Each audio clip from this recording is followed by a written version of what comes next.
E aí, terceirão, tudo bem? Como é que vocês estão? Tranquilo? Em casa, né? Fique em casa. Sei que para vocês, conhecendo como eu conheço vocês, eu sei que vocês estão bastante preocupados, apreensivos, né? Principalmente da responsabilidade que vocês têm, dessa turma maravilhosa que vocês são.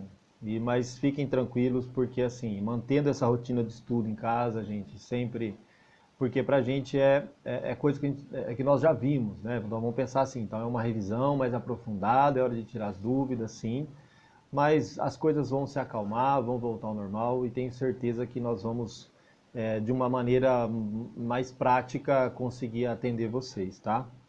Vocês sabem que a gente está aqui para o que der e vier e a gente confia muito em vocês. Bom, então vamos lá, gente. Temos a continuação, então a gente vai lá na apostila 2, tá? No setor A, nas aulas 9 e 10.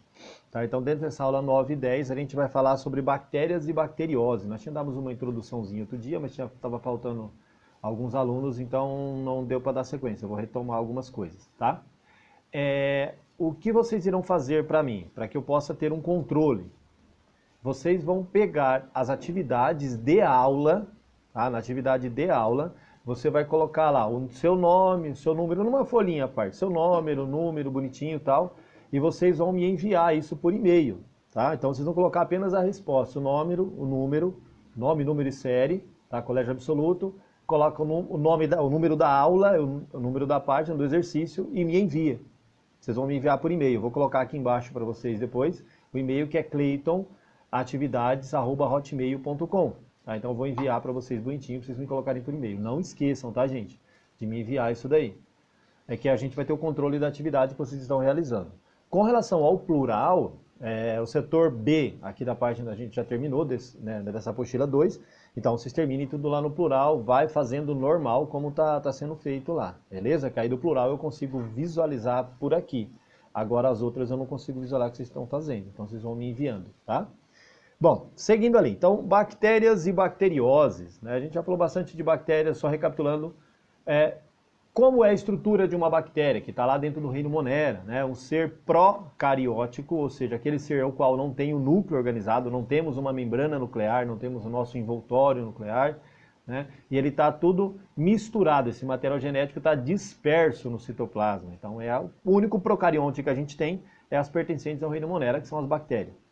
E as bactérias, elas têm uma infinidade de espécies, que a gente sabe que temos um monte delas que são patogênicas, causadores de doenças, e uma outra infinidade delas, as quais a gente usa como benefício para nós, né? Então elas começam lá, se a gente pegar a própria bactéria do rumen, lá dos bovinos, né, dos herbívoros, se não existissem essas bactérias, os caras não conseguiam nem sequer se alimentar. Precisa delas para poder quebrar a celulose, para poder liberar o nutriente que está na célula, para que ele possa absorver os nutrientes. Começa por aí, né? Então se a gente colocasse, aquilo que eu sempre falo para vocês, se a gente colocasse numa balança de pratos iguais, você teria mais ou menos um equilíbrio entre benefício e prejuízo que uma bactéria causa. E essa bactéria ela vai ter basicamente o quê? Uma membrana plasmática, né? Ela tem uma parede celular e um material genético, que esse material genético é o DNA dela. Diferentemente dos vírus lá, que é DNA ou RNA, ela tem DNA, né? E dentro dessa bactéria ela vai ter algumas organelas, né? Como a mitocôndria, para poder fazer respiração celular. E lembrando que o material genético dela, lembra que nós já falamos, ele não está em forma de cromossomo, né? Ele está em forma de cromatina. Então, o que é a cromatina? Aquele material genético desespiralizado, descondensado, né? Então, está tudo desorganizado dentro da célula, tá? E o habitat, quais seriam os habitats que essa bactéria vai ter? Aí você tem uma infinidade de habitats de bactéria, tanto dentro do organismo como fora do organismo, em crateras de vulcão você vai encontrar bactérias, você vai encontrar uma infinidade de lugares que elas podem ir. Por quê? Porque elas conseguem se adaptar bastante a esses ambientes, né? Também pensar um pouquinho sobre a forma e a resistência dela. Falamos várias vezes já sobre isso, da maneira que a gente tem uma forma resistente de uma bactéria. Tipo, tomar um antibiótico por conta, isso é péssimo. Apesar de que hoje você não toma antibiótico se não tiver um receituário médico, né? Apesar que o médico pode passar um antibiótico lá e sem necessidade. E aí, a partir do momento que você toma esse antibiótico para matar uma bactéria X, e não toma ele todos os dias seguidos, algumas bactérias que já são resistentes a esse antibiótico, ou seja, já tem uma característica para ser resistente a esse material, elas acabam se proliferando da mesma maneira. E numa próxima reinfestação, você vai usar o mesmo antibiótico e não vai fazer efeito. Vai matar as outras que não têm essa característica de resistência que esse grupo tem. E elas vão continuar se proliferando, né? Então é interessante tomar o antibiótico certinho, na maneira correta, todos os dias, no horário, para que isso não aconteça. Tá? Então a gente tem. Isso se dá muito por forma de como ela vai se reproduzindo, né? Então dentro da reprodução dela, nós temos de duas maneiras. Aí ela vai fazer a bipartição ou cissiparidade, na qual, exemplo como se fosse uma mitose, né? Que ela vai pegar lá, a bactéria se aumenta, divide-se ao meio, produzindo basicamente o quê? Duas bactérias iguais. Ou seja, está fazendo basicamente um processo de clonagem, ou uma reprodução assexuada, quando não há troca de material genético. Portanto, não há variabilidade genética entre elas, né? E depois você vai ter a conjugação, a qual uma bactéria injeta o material genético dela na outra, faz um 69 ali e tal, e ela faz a troca de material genético entre uma com a outra, né? E aí há uma diferenciação genética. Então, na conjugação, ela consegue ter essa troca de material genético, ok? Bom, e dentro das doenças bacterianas que a gente tem, nós temos uma infinidade de bactérias, o tétano, hanseníase, tuberculose, a pneumonia, né? Temos uma infinidade de doenças, ressaltando algumas aí que a gente tem, que está tratando na apostila, que ela fala sobre a doença da tuberculose, né? A tuberculose é uma bactéria que ataca lá o pulmão, e na hora da tosse, a pessoa acaba expelindo essa bactéria e passa a transmitir para outro indivíduo. Então, tanto é que a tuberculose ela tem que ser isolada, o indivíduo tem que ser isolado em quarentena lá, para esperar um tempo para ela poder se expelir normalmente. O indivíduo não conseguindo expelir pode levar até a morte, né? A hanseníase, né, que é o mal de Hansen, ela é uma doença já até bíblica, né? Se não, histórico na Bíblia, vai falar da lepra, era a hanseníase, na verdade, né? A hanseníase hoje, ela tem cura. Há um tempo atrás não tinha tratamento, nem era, pelo contrário, era uma coisa que a pessoa tinha hanseníase, era isolada, porque lá a gente tem relatos na Bíblia, né? Fala que a pessoa perder membros, tal, porque tem aquelas feridas gigantescas. Mas hoje se trata basicamente, vai ter uma mancha branca, inicialmente pode confundir com pano branco, né? Mas não, ela vai prolongando e essa mancha branca, você faz o primeiro teste dela, que é o teste do tato, né, do contato direto com ela. Então pegar uma agulha, tal, pinicar sobre essa ferida, dentro dessa ferida, que pode ser que não esteja formando a ferida, é apenas aquela protuberância, e aí a pessoa não sentiria nada, porque ela mata o sistema nervoso, né? Então você não sentiria, seria um pré-teste. Depois um exame laboratorial ia indicar corretamente a qual se é realmente a hanseníase ou não, né? Mas ela tem tratamento, tem cura. É só procurar no início, procurar um meio de saúde para ser diagnosticado. O diagnóstico é fácil e o tratamento também.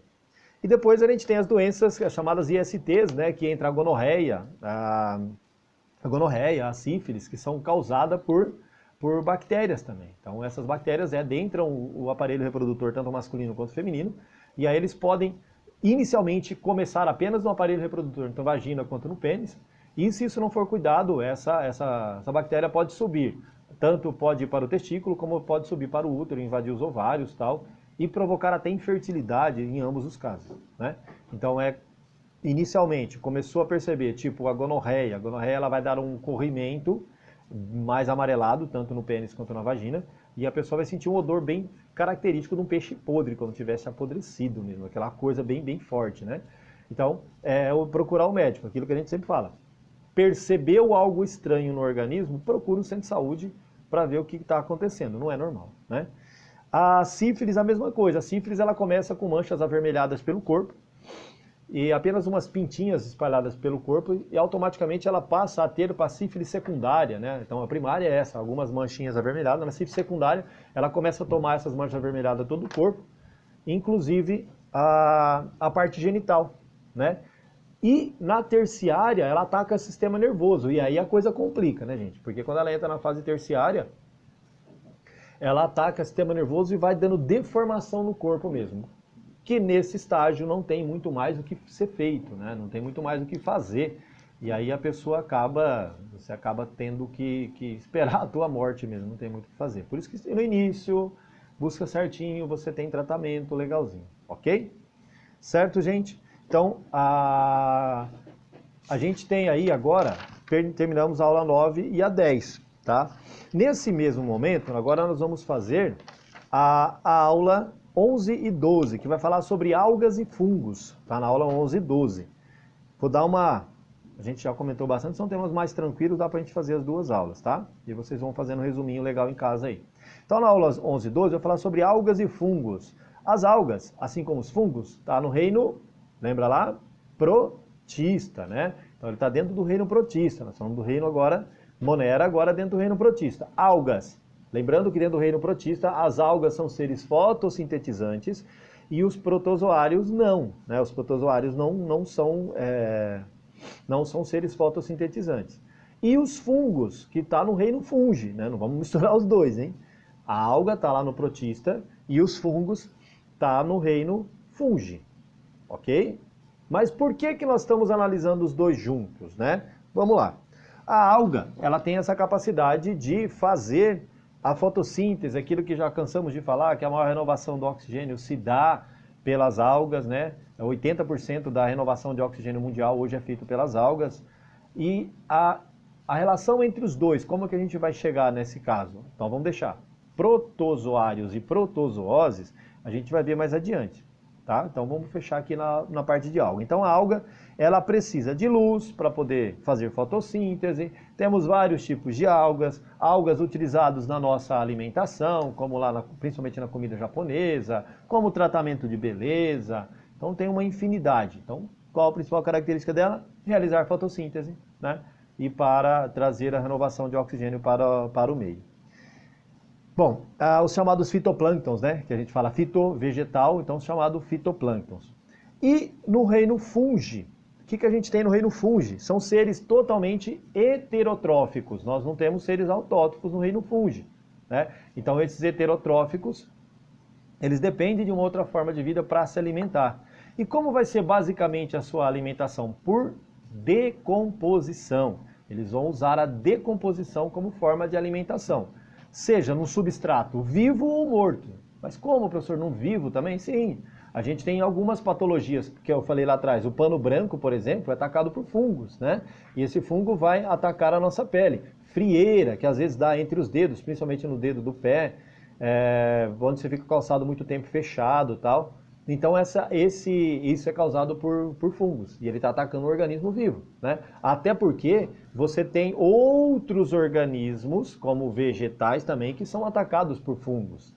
Nós temos em várias culturas hoje, uma das piores pragas que a gente tem na agricultura hoje é causada por fungos, né? Uma das maiores, né? E lembrando lá que a gente falou que os fungos ele tem uma característica peculiar, né, de sobrevivência. Ele precisa ter umidade, ele precisa ter pouca ventilação e pouca luminosidade, para que ele possa sobreviver. Portanto, se você pegar lá no odor que dá no tênis, essas coisas, se dá devido a você ter umidade, você fecha ele, guarda lá dentro do teu armarinho lá, e aí o que vai acontecer? Vai se proliferar, você está dando todas as condições favoráveis para ele. As suas células que você perdeu tá lá, e ele está se alimentando e vai virar o gambazinho dentro do teu tênis lá, e se você não tirar aquilo, né? Bom, e outra utilidade que a gente vai ter no fungo é com a relação da produção, né, gente? Para a humanidade isso é na medicina, na agricultura, na própria alimentação, a gente usa muito o fungo para fazer um pão, para poder fazer um bolo, para fazer um vinho, para fazer uma cerveja. Na agricultura ele é usado muito para controle de pragas, para a medicina, na produção de antibióticos, enfim. Um monte de infinidades que a gente vai ter dentro com os fungos, ok?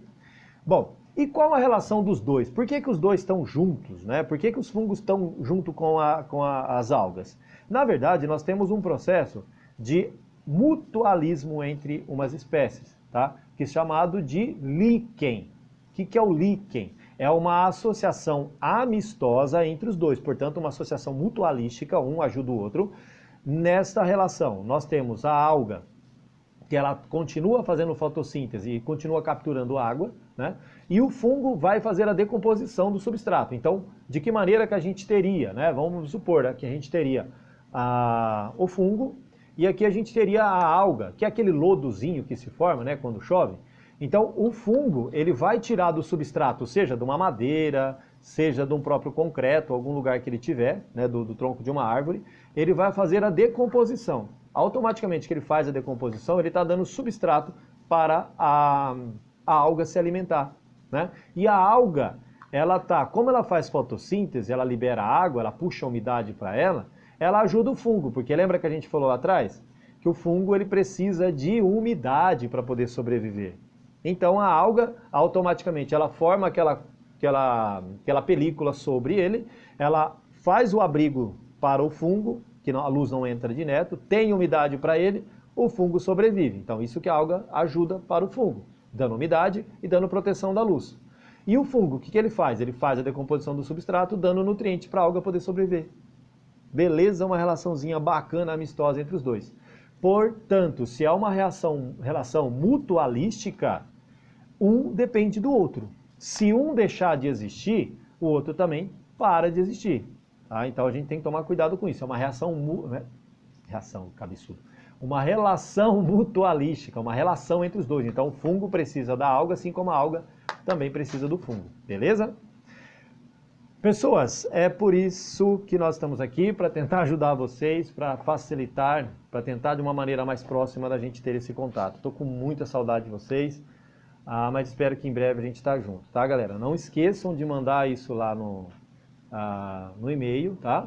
E não esqueçam de fazer as tarefas lá no plural do setor B, tá? Mas eu achei que boa parte de vocês, boa parte não, acho que todo mundo já deve ter feito, vocês são nota 1000, tá? Abraço, gente, até mais.